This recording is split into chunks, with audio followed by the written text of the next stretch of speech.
के नामांकन में पहुंचे हेमंत बिस्वा शर्मा। कार्यकर्ताओं ने सीएम हेमंत का किया जोरदार स्वागत। कांग्रेस के राष्ट्रीय प्रवक्ता ने की प्रेस वार्ता। धर्मांतरण को लेकर हुई बातचीत।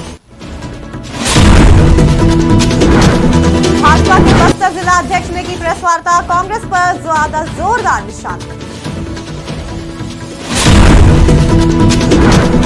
असम के मुख्यमंत्री पहुंचे बिलासपुर। प्रेस वार्ता में आगामी चुनाव को लेकर हुई चर्चा।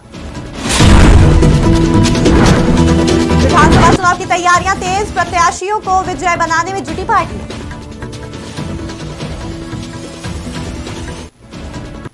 नमस्कार, आप देख रहे हैं आज की खबर। आपके साथ में हूं अफीफा मलिक। बिलासपुर कोटा के भाजपा प्रत्याशी प्रबल प्रताप सिंह का नामांकन भरवाने असम के मुख्यमंत्री हेमंत बिस्वा शर्मा और प्रदेश अध्यक्ष बिलासपुर कलेक्ट्रेट पहुंचे, जहां कार्यकर्ताओं ने उनका जोरदार स्वागत किया। इस मौके पर आमजन सभा का आयोजन किया गया, जिसमें मुख्य रूप से धर्मलाल कौशिक और कृष्णमूर्ति बांधी के साथ बिलासपुर जिले के 6 विधानसभा के पदाधिकारी मौजूद रहे।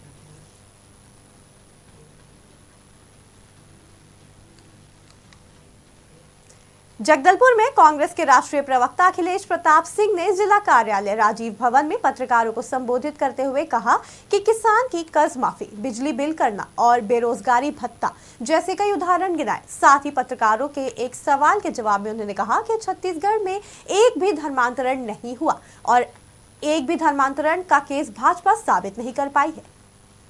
और ये जो विधानसभा का चुनाव छत्तीसगढ़ में रणभेरी जिसकी बच चुकी है,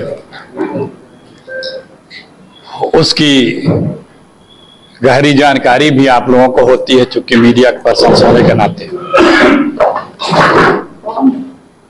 छत्तीसगढ़ एक हिंदुस्तान का यूनिक प्रदेश है और इस प्रदेश को यूनिक बनाने के लिए, आदर्श प्रदेश बनाने के लिए प्रदेश की सरकार और प्रदेश छत्तीसगढ़ के माननीय मुख्यमंत्री भूपेश और ये जगदलपुर में भारतीय जनता पार्टी के जिला अध्यक्ष रूप सिंह मंडवी ने प्रेस वार्ता का आयोजन किया और इस दौरान उन्होंने कांग्रेस पर निशाना साधते हुए कहा कि कांग्रेस पूरी तरह से डरी हुई है।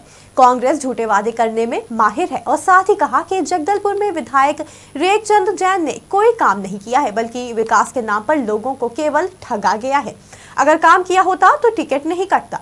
किरण देव का जगदलपुर में कोई मुकाबला नहीं, हमारे प्रत्याशी एक तरफा जीत रहे हैं। ये सब कुछ जनता ने मन बना लिया है और भारतीय जनता पार्टी को अपार समर्थन मिल रहा है। जिन क्षेत्रों में भी हमारे प्रत्याशी जा रहे हैं, समर्थन में वहां की जनता उमड़ रही है। पूरी तरह से कांग्रेस ने छत्तीसगढ़ को मटियामेट कर दिया।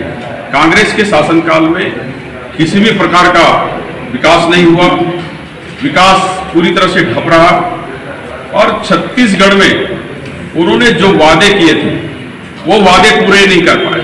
हमारी जनता ठगी सी ठगी रह गई, लेकिन जनता इस बार मन बना लिया है, जो सरकार हमको ठगती है।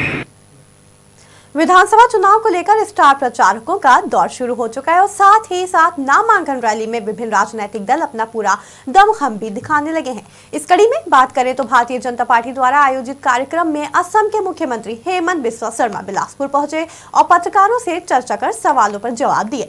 तो वहीं बातचीत के दौरान सीबीआई और ईडी को लेकर मामला गर्मा भी गया।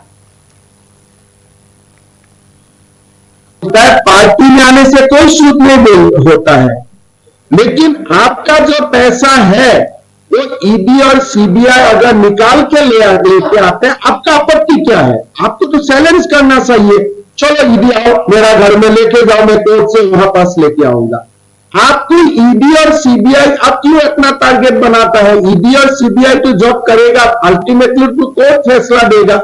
आपका अधिकारी को कोर्ट क्यों आज तक बेल नहीं दिया है? विपक्ष नहीं, पूरा माल तो कांग्रेस का पास ही है भाई। आप ये बात इतना छोटा बात आप क्यों नहीं समझता? बिलासपुर विधानसभा सीट से एक बार फिर पूर्व मंत्री अमर अग्रवाल और शैलेश पांडे आमने सामने हैं। वहीं भाजपा और कांग्रेस पार्टी के लोग अपने अपने प्रत्याशी को जिताने के लिए चुनावी मैदान में उतर भी चुके हैं। इसी कड़ी में शिव टॉकीज के पास स्थित सेंटर सिटी कॉम्प्लेक्स में कांग्रेस शहर अध्यक्ष विजय पांडे ने कांग्रेस प्रत्याशी शैलेश पांडे के केंद्रीय कार्यालय का उद्घाटन किया, जिसमें बड़ी संख्या में कांग्रेस नेता और कार्यकर्ता मौजूद रहे। कार्यालय के उद्घाटन के बाद विजय पांडे ने कांग्रेस प्रत्याशी को कार्यकर्ताओं से बूथ स्तर पर काम करने के निर्देश दिए। तो बना दिया। ये जो जनता का जो आक्रोश है, ये हमारे पार्टी के कार्यकर्ता, हमारी पार्टी के सभी नेता जानते हैं और मुझे विश्वास है कि जनता इस बार भी जो है 15 साल जिन्होंने कोई बिलासपुर को कुछ नहीं दिया, एक तरीके से निकम्मे जैसे 15 साल यहाँ पर बैठे रहे मंत्री बनकर और बिलासपुर को पीछे ढकेल दिया 25 साल। तो ये खबर गौरेला पेंड्रा से है, जहां जेसी पार्टी ने अपना 11 प्रत्याशियों का नाम फाइनल कर दिया है, जिसमें जेसी पार्टी के राष्ट्रीय अध्यक्ष को कोटा विधानसभा से प्रत्याशी बनाया गया। डॉक्टर रेणु जोगी ने इस दौरान मीडिया से बात की और कहा कि साल भर पहले मैं काफी अस्वस्थ था, मगर पिछले कुछ महीने से स्वास्थ्य में सुधार हुआ है, इसलिए चुनाव लड़ रही हूँ। कोटा विधानसभा शांतिपूर्ण क्षेत्र है और यहाँ पर जो प्रत्याशी होते हैं उनका मान सम्मान बनाए रखने की पूरी कोशिश की जाती है। ये जरूर है कि मैं चुनाव लड़ने की स्थिति में नहीं थी एक साल पहले, पर अभी विगत 3 महीने से स्वास्थ्य में सुधार हुआ है और जैसा आप देख रहे हैं लगातार 3 महीने से मैं इस क्षेत्र में दौरा कर रही हूँ। और लोग बैकुंठपुर विधानसभा के भाजपा प्रत्याशी भैयालाल रजवाड़े का नामांकन भरवाने प्रदेश के पूर्व मुख्यमंत्री और केंद्रीय मंत्री खरवट गेट पहुंचे, जहां उन्होंने अपार जन समुदाय ने भाजपा नेताओं का अभूतपूर्व स्वागत किया। वहीं इस मौके पर आम सभा का आयोजन भी किया गया। आयोजन के दौरान मंच पर बैकुंठपुर से भाजपा प्रत्याशी के साथ जिले भर के पदाधिकारी मौजूद रहे। जनता को संबोधित करते हुए डॉक्टर रमन सिंह ने क्या कुछ कहा, आप भी सुनिए।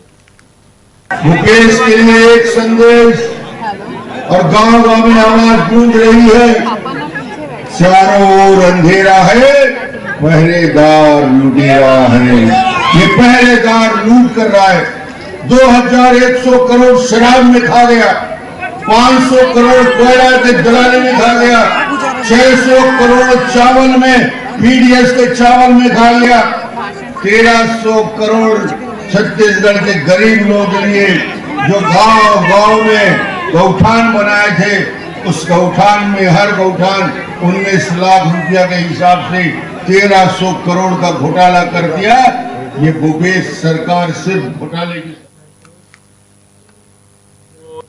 केंद्रीय राज्य मंत्री रामदास आठवले ने प्रेस वार्ता के दौरान कहा कि एनडीए के साथ हमारी पार्टी का गठबंधन है। पार्टी छत्तीसगढ़ की विधानसभा चुनाव में नहीं लड़ेंगे। उन 90 सीटों में एक भी सीट पर प्रत्याशी नहीं उतारे हैं। वहीं साथ ही उन्होंने कहा कि सभी सीटों पर भाजपा के प्रत्याशियों को समर्थन देने के लिए छत्तीसगढ़ सरकार पर भ्रष्टाचार का आरोप भी लगाया और केंद्र की मोदी सरकार की सराहना करते हुए कहा कि केंद्र सरकार हर क्षेत्र में अच्छा काम कर रही है। जो 90 सीटों पर चुनाव 7 नवंबर और 17 नवंबर को होने जा रहा है, इस चुनाव में रिपब्लिकन पार्टी ऑफ इंडिया जो पार्टी एनडीए के साथ है, ये पार्टी ने हमारे निर्णय लिया है कि छत्तीसगढ़ में 90 सीटों पर रिपब्लिकन पार्टी बीजेपी का समर्थन करेगी और रिपब्लिकन पार्टी एक भी सीट नहीं लड़ेगी। जब सत्ता आएगी तब सत्ता की कुछ भागीदारी आरपीआई को मिलनी चाहिए। ये भी बात मैं रमन सिंह के साथ करने वाला हूँ। जब रायपुर में किसानों पर राजनीति, कांग्रेस ने चुनावी ऐलान किया है कि सरकार एक बार फिर किसानों की कर्ज माफी करेगी, जिसके बाद से भाजपा में जुगुगाट शुरू हो गई। प्रदेश कांग्रेस संचालन विभाग के प्रमुख सुशील आनंद शुक्ला ने बयान देते हुए कहा कि भारतीय जनता पार्टी किसानों का विरोध क्यों करती है। जब जब किसानों को उनकी सहूलियत देने की बात आती है तो भारतीय जनता पार्टी के पेट में दर्द क्यों होने लगता है। जब हमने किसानों के धान 25 रुपए में खरीदने की बात कही, तब भी उन्होंने नोटिस जारी किया था। जब जब किसानों को सहूलियत देने की बातें आती है तो भारतीय जनता पार्टी के पेट में दर्द क्यों होने लगता है। भारतीय जनता पार्टी उसकी मुखालफत क्यों करती है। जब हमने किसानों के धान की 25 रुपये में खरीदी की बात की, तब इनकी केंद्र सरकार ने नोटिस जारी कर दिया कि आप 1 भी रुपये धान की कीमत समर्थन मूल्य से ज़्यादा नहीं दे सकते हैं, जबकि राज्य सरकार अपने संसाधन से दे रही थी। जब हमने किसानों का 20 कुंटल धान खरीदी की बात की तो उनके तरफ से फरमान आ गया कि आपसे 86 लाख मीट्रिक टन जो चावल लेने वाले नहीं लेंगे, हम 61 लाख मीट्रिक टन लेंगे।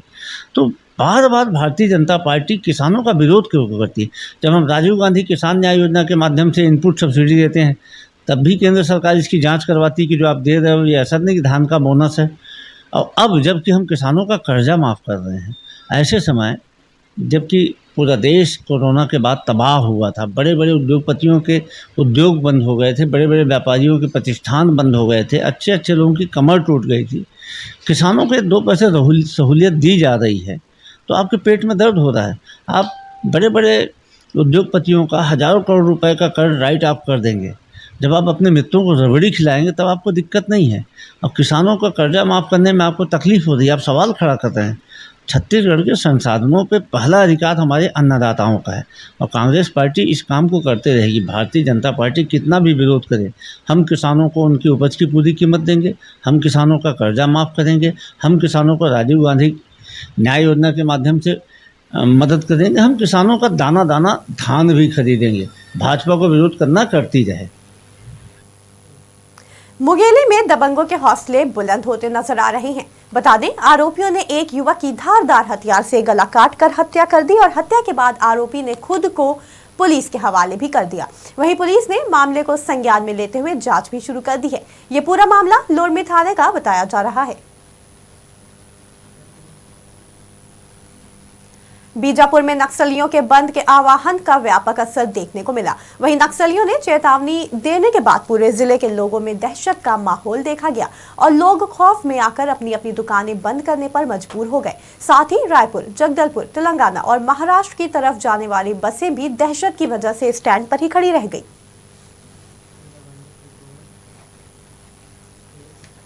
खबरों में फिलहाल इतना ही। जुड़े रहें आज की खबर के साथ ताजा तरीन खबरों के लिए।